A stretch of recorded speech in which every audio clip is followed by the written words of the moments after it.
What's up guys, it's your boy Speed here. We got the Animal Crossing shirt on, and today we're going to be covering maybe one of the most broken carries of the patch. It's funny because this one kind of came out of nowhere. Mirana is just a hero that's been getting buff and buff and buff on this Solar Flare since it's come out. If you don't know what Solar Flare is, it's one of her facets, it changes her ulti, and so instead of Moonlight Shadow turning you invis, you get Solar Flare, and you and your allies get bonus attack speed and bonus damage. However, your allies get half of what you get, and you actually also get bonus daytime vision, which is pretty practical. You'd be surprised how good bonus daytime vision is during the day. I don't know how else to put that. It's just useful. You see the enemy first, which is particularly practical for setting up your Gleipnir into arrow combo, which we'll cover later on into the video. So without further ado, let's watch Watson go 14-0 on carry Mirana. This is one of the highest damage per second heroes in the game right now, maybe the highest. And if you think I'm kidding, you have to see how much damage Mirana does with no damage items. On top of that, go sign up to the gameleap website, guys. I'm posting new content over there almost every day, and I'll see you there. All right, let's start with the laning stage, which frankly is really straightforward and pretty simple. This hero is not the best laner. Starting off, you have 285 movement speed, which is pretty low. It's actually some of the lowest in the game. Your armor is 4, which is not great. Your damage with max stats, I mean, he has circlet, slipper, branch, is only 63. So this hero's early game is not the best. You should not think of this hero as, for instance, Alina. Lina, as a carrier, Medusa, are better laners than Mirana. This hero is a mid-tier laner, and I'm stressing that because I don't want you guys to just play super aggro and think, this hero's crazy broken. So level 1, he skills Arrow, which is fine. Typically, you're going to do two things with Arrow. Number 1, you're going to arrow the ranged if your support can't secure the range or it's a hard lane. Number 2, which is the best use of arrow, if the enemy doesn't block the large camp, if they pull the large camp, or if you can just arrow the large creep, you should arrow the large creep. It's a great way to get your gold up and hit your items faster. So that is the main reason I recommend taking arrow. You can actively, even if you're really advanced, tell your support to not block the large camp. You can let the enemies intentionally pull or not, and just arrow the creep. And so it's a really good way to play Mirana. Yeah, you're going to split the XP, so it's not like super broken, but it is good. From there, you're going to queue up Wraith Bands. He actually didn't buy Tangos. He just knows that Doom ST isn't a very high pressure lane in the early levels, and so, especially not against a ranged hero. And so yeah, he's chilling. You can see the large camp spawns, and he's going to want to arrow the large creep. It's a little hard with all these skeletons running around. I actually thought he was going to do it here, but he didn't. So what he ends up doing instead is putting some pressure. It's pretty cool. I mean, this Ench ends up getting the net creep from the troll camp, and so there's some synergy with arrow here. And of course, using the arrow as a follow-up to stuns, if you happen to have one at level 1, whatever your support is, or even a slow, is a great option as well and can be considered. From there at level 2, you're almost always going to take leap. As I said, this hero is pretty slow, and so if you don't skill leap, it's actually very easy to die. Many lanes can kill you at level 2 if you go double nuke, and so just lean towards leap. At level 3, you're going to skill your Q, and then from there on out, you're going to max your Starstorm because it's your primary ability to clear waves. Pretty straightforward. From there, for items that Watson goes, he goes double Wraith because this hero has terrible armor and a Gloves of Haste. Clearly, the idea here is just to poke a lot, especially if your lane is one of these lanes like Doom, who doesn't have a great way of pressuring you. Buying something like Gloves of Haste is great. Maybe against like an Underlord, it's also a good idea. Even against something like Centaur, if he doesn't skill his E. There's a lot of examples where you can kind of just hit these offlaners and they can't fight back early on. And so that's where the Gloves of Haste is great. It's also just good for last hitting because you can, hit a creep twice before they can even react and get cheeky denies that way. But yeah, I think the main reason is just kind of hitting the Doom. From there, he's going to pick up a wand, which honestly in this lane might have been better as the first item because against ST, this guy's spamming poison. I think mainly because he sees that the Mirana doesn't have a wand. And so it's actually a really nice play from the ST to kind of make that read, as unfortunately he didn't get the fifth stack. But yeah, this hero absolutely needs wand in the majority of lanes. Why? You have massive, and I mean massive sustain issues. So much so that he even buys late Tangos. And this is like a nightmare for carry players. I'm pretty sure most carry players actually have nightmares about buying a second set of regen or even a first set of regen. But yeah, he still does it. So it goes to show this hero has major sustain issues early on. And that's why playing passive and just playing to farm guys is the main way to go. Most of the time, you don't want to be leaping on people. Obviously, if you're somehow dumpstering the lane or the enemy is alone, you can leap on them. But 9 times out of 10, just play for CS, play defensive, and maybe throw an arrow if your support happens to have a stun. So this upcoming sequence here was really cool. Watson was low from the laning stage, and so he actually jungled from the lane He took this camp, went back to base, and now from base, he's actually going to TP bottom with his ulti timing. And the ulti is crazy. It is an 140-second cooldown, so it's a little long, but it gives you 80 damage and 80 attack speed, which is almost double damage at this point in the game. So he waits to see if something's actually going to happen before popping his ult. Also, the enemy will know if you're going to ult because it makes your whole team light up. So he waits, throws an arrow, which unfortunately misses. Literally the worst player in the world. I'm so much better than this guy. And then commits. And from there, in 6 seconds, you get the max damage. 80 damage, 80 attack speed. And he can melt the tower if he so chooses. Unfortunately, they don't get more out of it.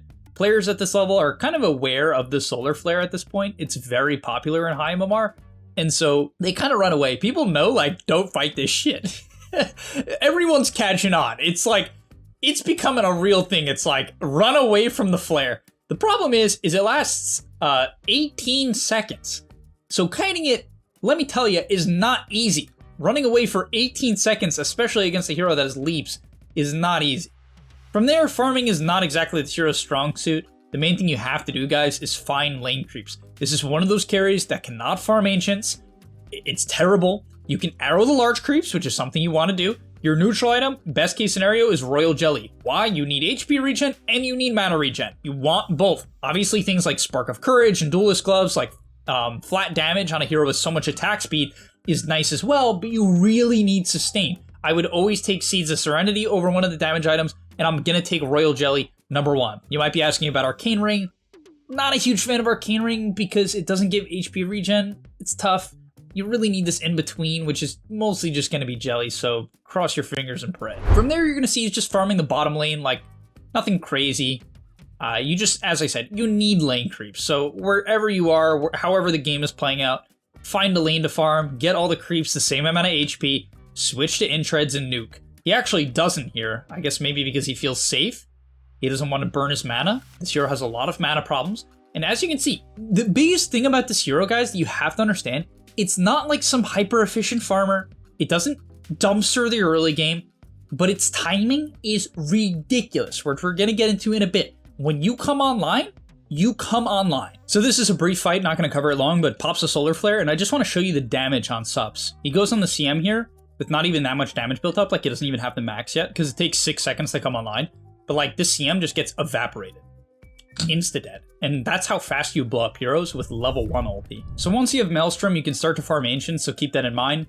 You're going to have to kite the Ancients, you cannot tank them, you don't have sustain for it. But you can farm them once you have Maelstrom. Fight breaks out here, and when you have Gleipnir, you're a much stronger hero. Why? Very simple. This hero lacks the ability to stick on people previous to Gleipnir, because you have to rely on a God Arrow or setup from your teammates. Once you have Gleipnir, you can easily just Gleipnir into Arrow. This play is a little insane where he's kind of like moving up to the tier 2 and throwing the arrow blind. I would highly recommend trying not to do that. It's okay because arrow gives vision, so it's like a decent vision spell if your team wants to run up a hill blind. As he actually sniffs out a gank here, throws the arrow, pops the solar flare. Good disruption, but honestly, forcing out a disruption like that is kind of nice. And he doesn't want to hop in here, he's afraid of getting disarmed by the invoker, but look at these auto attacks. Hitting unbelievably hard. Bonus 120 attack speed and damage. I don't know, it's like, look at this invoker if he doesn't disarm. Doosh, doosh, doosh, doosh. People just die and he gets doomed here, but like, look, he's just clicking the doom. This doom is not dying to anything but autos, because he has pipe on courier. I'm pretty sure he pops pipe here. Yeah, he gets the pipe. He's gonna stick pipe. He's not dying to magic damage here, for sure. It's all autos, and his teammates are getting half. I'm pretty sure this spell is just straight up broken. When it first came out, it was like pretty balanced because it took longer to charge and I think had less duration. But now it charges in 6 seconds instead of the old 8, and it gives more damage than it used to. I'm almost certain about that. It definitely is quicker to come online.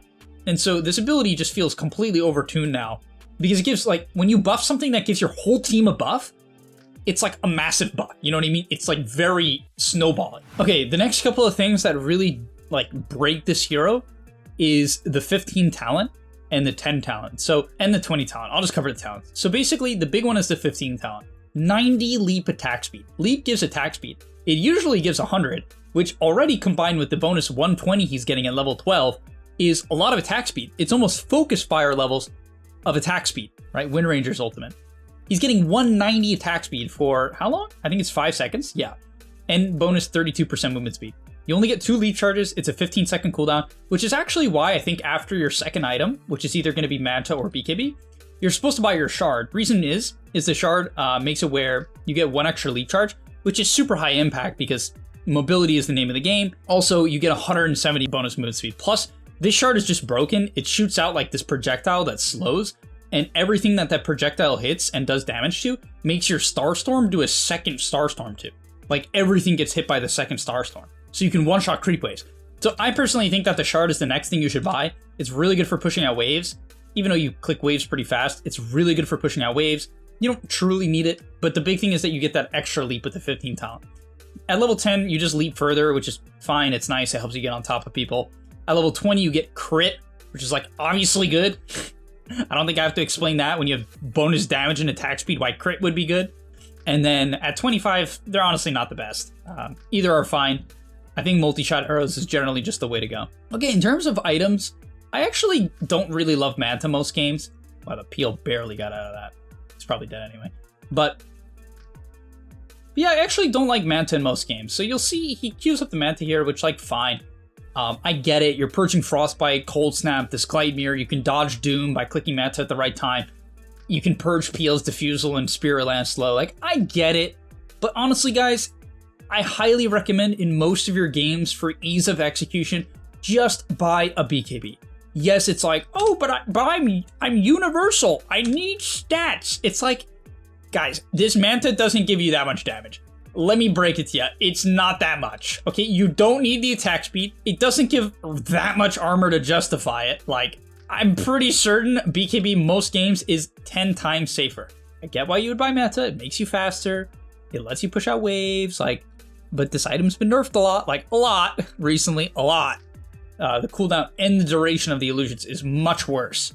So lean towards BKB and just leap on people in the team fights and you will blow them up. And what's kind of nice about this carry build is even when your ulti is on cooldown, you hit pretty hard. You'll see in this team fight here, even without leap attack speed or his ulti, he's doing very substantial damage. And then eventually when he drops the leap here, I mean, this CM who is slowing his attack speed dies in 5 hits in the matter of seconds, and the team fight is easily won. All right, let's get 2 more team fights and I'll end off the video from there. But basically this fight breaks out, drops his ulti. The damage on the Doom, pretty crazy. You do really want to leap on people if possible. And best case scenario, guys, in the team fights, the first thing you should try to do is Gleipnir arrow the closest person. Like, this is how the fight should start. How did he actually throw arrow to start this fight? Honestly, Watson's been kind of just chucking these arrows, which, I mean, I get it. If you hit it, the fight's over, but like, honestly, guys, I would not recommend doing this. I think it's a bad habit. He should just, like, for instance, here the CM walks in. It's totally chill to just, like, combo her. Or, like, this Doom doesn't have BKB. He could leap away, Gleipnir arrow the Doom, and it's going to guarantee the kill. Instead, he has to, like, time the Manta well, which he does. That's why Manta can be good against Doom. If he jumps you and you're quick, his cast times are much worse than Manta. You can always get Manta off if you're fast. And so, yeah, but like, for instance, here, arrowing the CM is good, arrowing the Doom is good with the Gleipnir. He just doesn't have it, so I would lean away from what he's doing. Try to just walk up. You don't want to leap in and then Gleipnir arrow. You waste the duration of the attack speed. You want to Gleipnir arrow and then leap in on the stun. Optimally popping your BKB at the same time. Because you can see here, like, this is why I don't really love this build. Like, he can't really man up during the duration. Some people will argue you don't man up anyway because you can die to right clicks, but I don't know. You can kind of leap away from a lot of right clickers. Like, I'm not a huge fan. But the end of this fight is pretty funny. The PL was chasing him, and like, this looks terrible. He's half HP, PL's full, and you're like, oh, he's dead. No leap, stuck in the tree. He just clicks him to death. Like, what? He just clicks him to death with half health. So goofy, man. I don't know. He didn't even have the ulti the entire time. He had it like for the first 2/3 of that fight. But that just, I mean, it goes to show no one can fight you. And let me tell you, the best way to counter this hero is Crimson Guard, but it still sometimes doesn't feel like it blocks enough. If Mirana has Daedalus, it doesn't block enough. Like, a lot of Mirana's right here will buy Daedalus. He's going Satanic, which is fine. It's going to let him siege high ground, which I think is kind of the angle here. It's one of the better siege items. If your team has discipline and doesn't go nuts, it lets you, you know, go in, go out, heal. so on and so on. That's a good tip to definitely have. Pairing Satanic with Aegis and sieging slow is very high skill. But yeah, a lot of people here will just queue up Daedalus. And I mean, you might be like, oh, but you already have crit. Yeah, but it's fine. It's a stronger crit. It gives you damage. You already have attack speed. Like, you have no attack speed issues on this hero, so buying flat damage from here on out is the way to go. Daedalus Nullifier is a great one to stop people from using Yules and Ghost Scepters, like Ghost Scepter or Crimson. You know, Nullifier is great as the next item on this hero. So definitely the main things I would lean towards is the Nulli and the Daedalus. You don't need anything like Butterfly or more attack speed, so don't buy anything like that. Just raw damage. Now in terms of neutral item, I have no clue why he has Vindicator's Act. Maybe he thinks he's not going to be affected by leap attack speed all the time, so it's like kind of nice to just have some attack speed outside of the leap attack speed, which is true. Like, a lot of the time you don't have it as he gets his shard, which is so nice here. I really think he's actually undervaluing it. I believe a lot of these top carry players have the mentality, which I understand, of just getting to that next big item. I get it. I think a lot of them do it, so, you know, I'm sure there's logic to it. It's very clear logic. It's just get the big item. But yeah, the shard is so good that sometimes I think it's worth pausing and getting. He gets it off the Tormentor, which, like, great. You know, this is kind of best case scenario. Also, something you can do is pop Solar Flare to take buildings. The only thing you have to keep in mind is if you decide to do this, you need to tell your team to chill after you take the racks. So I would very much stay away from doing this. If the whole enemy team is dead and you have ulti for some reason, which is uncommon, you can do it. But stay away from it in pubs. Your team is going to take a fight for some stupid reason. Just hold your ulti and use it to fight. Don't use it to siege. Like, people have way more discipline in Heimamar. And to be fair, you can fight without it, like, pfft. Look at this Invoker. Oh my. No ult. No ult. Once again, why does he keep chucking blind arrows? He just keeps doing it. None of them, if he hit like a third of them, I'd be like, okay. If he hit half, I'd be like, damn, this shit's good. He's missed all of them. Now, to be fair, he's probably doing it for vision. He's definitely doing it largely for vision, and maybe that's kind of what I'm missing here, and I can get that. But, like, I don't know. Like, does this Invoker have a defensive item? No. So, arrowing him would guarantee no defensive option. Like, it's a little shocking that this Invoker didn't click Tornado instantly. I know he got silenced by Puck, but usually at Heimamar that was enough time to react, but damn. Damn, that damage. Who needs Solar Flare? Never mind, use it to siege, guys. No, I'm kidding. Really try not to use the siege. Like, a fight will happen, just fight. It's like funny, I said don't buy Butterfly, he just queues up a Butterfly. Obviously the idea here is he's against PL. So like, yeah. And Watson's clear mentality is that he doesn't need a damage item, he's just gonna do plenty of damage with the built-in crit and with the Solar Flare. But let me tell you guys, Daedalus on this hero, you will feel it. Like, these big crits and the damage amp when you have bonus 190 attack speed, and what is it, 160 from your ult? It's just crazy. But okay, thank you guys so much for watching. I'm gonna end the video there. They just go high ground, slow siege. Another item that's really good on this hero that he didn't buy this game that you should keep in mind after the Gleipnir that a lot of people buy is Pike. It's really, really good. Just kind of, you might be like, why, you have leap? Yeah, but the more mobility, the better. And it makes you tanky. You don't really need damage early on in this hero. You just want stats or BKB. So like Pike is another good option if the enemy lacks abilities or like their abilities are very kiteable. Maybe something like Wukong's Ring and Clockwork Cogs, and picking up something like Pike is just great. As, yeah, the triple arrow is what he takes, and man, people just... The thing is you have to keep in mind, I haven't even highlighted it this video, but this Puck, a hero that is very much a right-click hero, I mean, he even has his Ags, gets so much value. I just watched the Falcons IG draft, and they picked Furion, Windranger, Mirana, Tricore with 2 stunning supports, which they lost the game, but honestly, it looked great. And I really believe it's going to be a staple of this meta, which is strictly creating drafts around this singular ability. So yeah, it's going to be all. Thank you guys so much for watching. I'll see you in the next one, and I'm out. And that's all, but remember, before you leave, come on, before you tune out, subscribe to the GameLeap website, where we are going to help you get to the next rank. If you're stuck, click the link down below, and I'm out. Peace!